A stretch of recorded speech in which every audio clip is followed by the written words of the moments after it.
50, 60, 70, 80, 90 हज़ार की रेंज में कौन सा आईफोन बाय करें? ये वाला क्वेश्चन मेरे कमेंट सेक्शन के अंदर आपको आम मिलेगा। सबसे मेन चीज़ जो है ना, आपको आईफोन बाय वो करना चाहिए जिस पे एप्पल के आईओएस की लेटेस्ट अपडेट हो। फॉर एग्जांपल आईफोन 11 को 2025 के अंदर आईओएस 18 मिला था। अगला जो अपडेट आएगा आईओएस 19 2026 के लिए, वो आईफोन 11 को मिलेगा 60% चांस है कि नहीं मिलेगा। और 40% चांस है कि मिलेगा। आईफ़ोन 11 प्रो को और आईफ़ोन 11 प्रो मैक्स को मिल सकता है क्योंकि वो प्रो सीरीज़ हैं। आईफ़ोन 11 को मिलना बहुत कम चांसेज़ है, आईओएस 19 की बात कर रहा हूँ। दूसरी तरफ हमारे पास आएगा आईफ़ोन 12 या फिर iPhone 11 pro max. IPhone 11 pro max की प्राइस पाकिस्तान के अंदर इस टाइम पे चल रही है 70 टू 75। अच्छा फ़ोन जो है ना, वो प्रॉपर फ़ोन आपको 70 टू 75 के अंदर मिलता है जेबी। 128 जीबी, 256 जीबी मिल जाता है इतने इतने पैसों के अंदर। दूसरा आईफ़ोन 12 है, वो 128, 256 आपको 60 टू 65 का मिलेगा। मतलब कि अगर आपके पास 60-70 हज़ार रुपए का बजट है, तब आप आईफ़ोन पे शिफ्ट हो सकते हो और वो भी जेबी पे।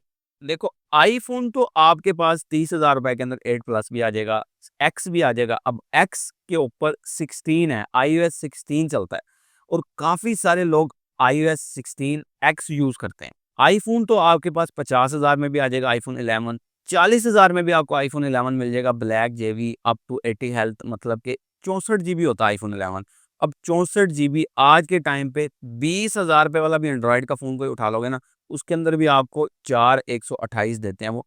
64 का कॉन्सेप्ट खत्म हो गया है।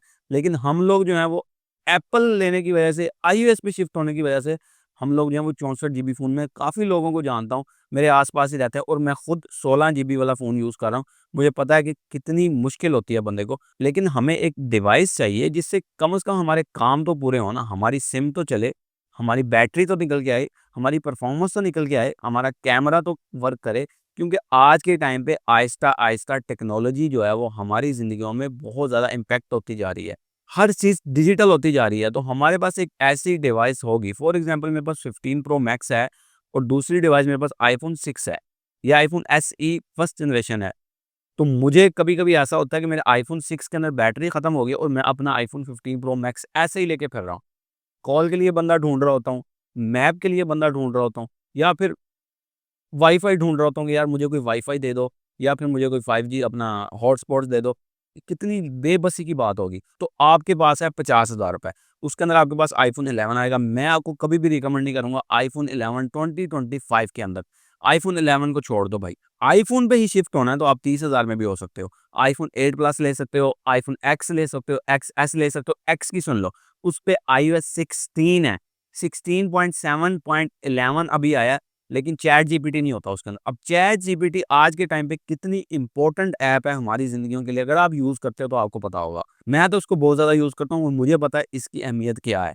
और ऐसे काफ़ी सारे ऐप्स हैं जो आईओएस कहता है कि आपके पास 17 होना चाहिए। रिसेंटली मैंने एक वीडियो बना के बताया था कि आईकॉन एक्स पे ये अपडेट आ गया है, तो मेरे दोस्त ने वो वीडियो देखी और मुझे मैसेज किया कि भाई मैं ये ऐप डाउनलोड कर रहा हूँ पर हो नहीं रही। मैंने कहा यार अपडेट कर ले। अपडेट करने के बाद भी नहीं हो रही थी, मतलब चैट जीपीटी नहीं हो रहा था उस फ़ोन के अंदर।